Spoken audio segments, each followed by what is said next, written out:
বাজ পাখি আপনি অবশ্যই দেখেছেন, কিন্তু আপনি কি জানেন এই বাজ পাখির জীবন কতটা কষ্টের? আপনি জানলে আপনার জীবনে যত কষ্টই থাকুক না কেন আপনার সেই কষ্টগুলো পানির মতো মনে হবে। বাজ পাখির জীবন শুরু হয় একটা ট্রেনিংয়ের মাধ্যমে, যে ট্রেনিং তাকে অন্য পাখিদের উপরে রাজ করতে শেখায়, যে ট্রেনিং তাকে উপরে আকাশে মেঘ ভেদ করে তাকে উঠতে শেখায়, যে ট্রেনিংয়ে তাকে সফলতা আনতে শেখায়, তাকে ভালো রাখতে শেখায়। আসলে সাধারণ পাখিরা তার বাচ্চাদেরকে পরিচালনা করে তা যতদিন তারা খেতে না পারে, কিন্তু বাজ পাখির বেলা এটা সম্পূর্ণ ভিন্ন। বাচ্চাদের ডিম ফেটে বের হওয়ার পরে শুরু হয় তাদের সবচেয়ে বড় ট্রেনিং। সাধারণত অন্যান্য পাখিরা দুধ থেকে খাবার সংগ্রহ করে এনে তাদের মুখে তুলে দেয়, কিন্তু বাজ পাখির বেলা সেটা সম্পূর্ণ ভিন্ন।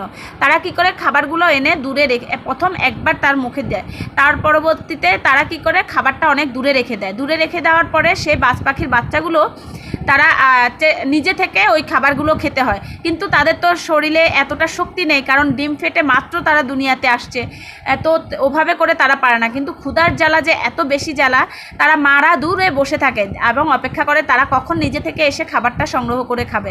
তখন সেই বাজ পাখির বাচ্চাগুলো তখন ক্ষুধার জ্বালায় নিজে থেকে এসে খাবারটার সামনে এসে দাঁড়ায়, কিন্তু ওইটা যে ঠুকর দিয়ে খেতে হবে সেই শক্তিটা তাদের নেই এবং তারা জানে না কিভাবে খেতে হয়। কিন্তু একটা সময় সেটাও শিখে যায় তারা। এভাবে করে তারা সংগ্রাম করতে করতে বড় হতে পারে শুরু করে। কিন্তু অন্যান্য পাখিদের মারা কি করে নিজেদের বাচ্চাদেরকে কাঁধে নিয়ে আস্তে আস্তে করে উড়ানো শেখায়, কিন্তু বাজ পাখির বেলা তা কিন্তু না। বাজ পাখির মা কী করে, তা সেই বাজ পাখির বাচ্চাদেরকে মুখে করে বা পিঠে করে একদম আকাশ ভেদ করে উপরে নিয়ে যায়। যখন তারা একটু ডানা চাপটানো শুরু করে তখন কি করে মারা একদম যখন উপরে আকাশের উপরে মেঘের আস্তরের উপরে যখন নিয়ে যায় তখন কি করে তাদেরকে ছেড়ে দেয়। এভাবে ছেড়ে দেওয়ার পরে যখন তারা ডানা চাপটাতে নিচে পড়ে যাওয়া শুরু হয়, তখনই কি করে মা আবার তুলে নেয় আবার উপরে নিয়ে যায়, আবার ছেড়ে দেয়। এভাবে করে আস্তে আস্তে তখন ওই যে বাজ পাখিগুলো উড়া শিখে যায় একটা সময়, তখন তারা আর মেঘের উপরে উঠতে ভয় পায় না। এভাবে করে তাদের জীবন সংগ্রাম শুরু হয়। আর বাজ পাখি এই জন্যেই তাদেরকে পাখির মধ্যে সবচেয়ে ভয়ঙ্কর এবং টার্গেটময় পাখি বলে, কারণ কথায় আছে না, বুলেট মিস হয়, কিন্তু বাজ পাখির থাওয়া কখনো মিস হয় না। সে যেটা টার্গেট করে সেটা সে টার্গেট করে ধরবেই, সে মাছ হোক, সাপ হোক বা অন্যান্য প্রাণী হোক। তো এই থেকে আমরা বাজ পাখি থেকে কিন্তু অনেক সময় শিক্ষা নিতে পারি। আর বাজ পাখিদের গড় আয়ু হচ্ছে 70 বছর, কিন্তু 70 থেকে 75 বছর, কিন্তু যখন তাদের 30 থেকে 35 বছর তখন তাদের নিজের জীবনটা আবার নিজে থেকে জন্ম দেয়। তাদের 3টা অপশন থাকে, একটা হচ্ছে নিজে থেকে নিজের মৃত্যুবরণ, আর দ্বিতীয় হচ্ছে পচা গলা মাংস খাওয়া, তৃতীয় হচ্ছে নিজের জীবনটা নিজে আবার পুনরায় আনার। কেন জানেন? কারণ তাদের যখন 30 বছর পার হয় তখন তাদের নখ অনেক বড় হয়ে বেঁকে যায়, ঠোঁটটা অনেক বড় হয়ে বেঁকে যায়, তখন তারা খাবার এবং গায়ের পশমগুলো অনেক বড় হয়ে যায়, তখন কি করে তারা খাবার সংগ্রহ করতে একটু সমস্যা হয়ে যায়। তারা তখন কি করে নিজের একটা সময় তারা এই 3টা অপশনের মধ্যে যে কোনো একটা বেছে নেয়। বেশিরভাগ বৈজ্ঞানিকদের মতে তারা সেই লাস্ট অপশনটাই বেছে নেয়, নিজের জীবন পুনরায় আবার জন্ম দেওয়া।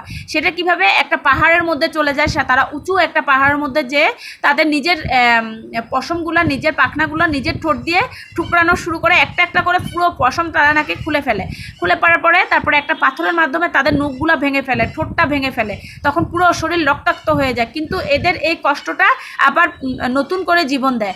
তখন তারা কি করে? চুপচাপ বসে থাকে। 150 দিন পরে তাদের নতুন জীবন পায় কিভাবে? তাদের পাখনা আবার নতুন করে গজায় এবং তাদের ঠোঁট গজায়, নখ গজায়, তারপর তারা নতুন জীবন পায়। এরপরে আবার শুরু হয় তাদের আগের মতো রাজ করার সংগ্রাম। তো এভাবে বাজ পাখির ক্ষেত্রে এভাবেই হয়।